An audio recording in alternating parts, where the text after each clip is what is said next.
সংসদে এমন 11 জন ঋণ খেলাপি আছেন একই দল থেকে, যাদেরকে দেখলে এখন মনে হচ্ছে যে এই ঋণ খেলাপির পরিমাণটা আমাদের জন্য একটি বোঝা।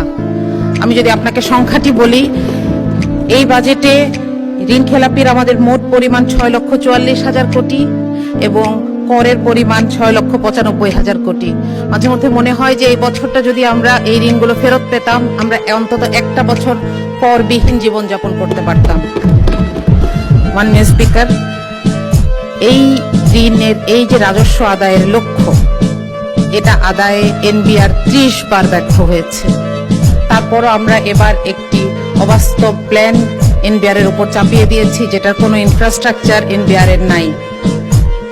এটা বারবার বলা হচ্ছে কাঠামোগত সংস্কার ছাড়া এই কর আদায় করা সম্ভব নয়, কিন্তু সেটার কোনো সুস্পষ্ট সংস্কার প্রস্তাব ছাড়াই আমরা এমন একটি প্রস্তাব দেখতে পাচ্ছি এই বাজেটে।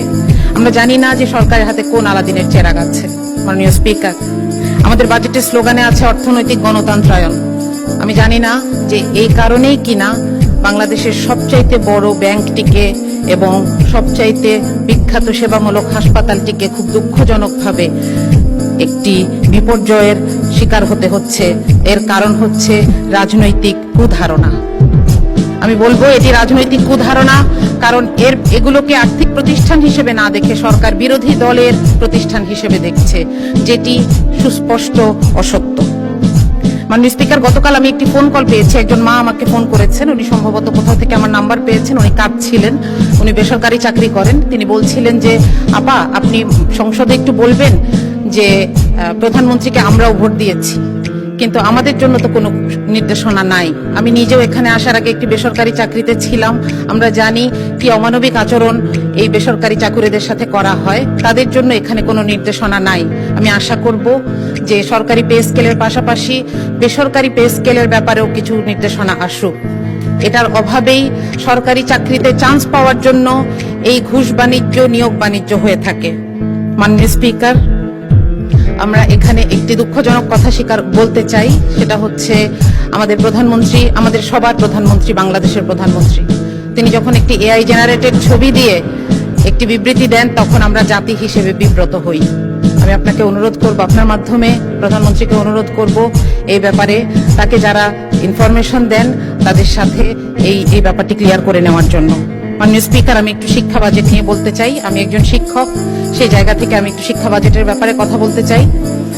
প্রথমত, এখানে 5%-এর একটি কথা বলা হয়েছে যে এটি ধীরে ধীরে অর্জন করার চেষ্টা করা হবে, কিন্তু এটার কোনো টাইম বাউন্ড রোডম্যাপ নাই। দ্বিতীয়ত, আমাদের সমস্যা কিন্তু বরাদ্দে নয়, আমাদের সমস্যা হচ্ছে সক্ষমতায়। আমরা গত বছরের সম্পূরক বাজেট দেখছি, যেখানে 100 টাকা বরাদ্দ ছিল, আমরা হয়তো 97 টাকা খরচ করতে পেরেছি, কিন্তু তারপরেও আমরা আগামী বছর কেন 110 টাকা খরচ করার পরিকল্পনা নিয়েছি, এটা আমার কাছে পরিষ্কার নয়। এখানে কিছু ভুতুরে বরাদ্দ আছে। শিক্ষা মন্ত্রণালয়ের 3টি অংশ মিলে যে বাজেট, সেখানে 14,000 কোটি টাকা বাড়তি চাওয়া হয়েছে। আমরা জানি না এই গ্যাপটা কি দিয়ে পূরণ হবে, অর্থাৎ এই টাকাটি কোথায় খরচ হবে। বাংলাদেশে কওমি শিক্ষার মতন একটি ঐতিহ্যবাহী ধারা নিয়ে বাজেটে কোনো নির্দেশনা নাই। মাননীয় স্পিকার, এই যে বিভিন্ন ধরনের বিভিন্ন ডিসিপ্লিন আছে আমাদের দেশে, সেগুলোর ব্যাপারে সুনির্দিষ্ট নির্দেশনা দরকার বা পলিসি দরকার। যেমন আমাদের বিশ্ববিদ্যালয়গুলোকে বলা দরকার তারা যেন স্বায়ত্তশাসিত হয় এবং নিজেদের পয়সা নিজেরা জোগাড় করে।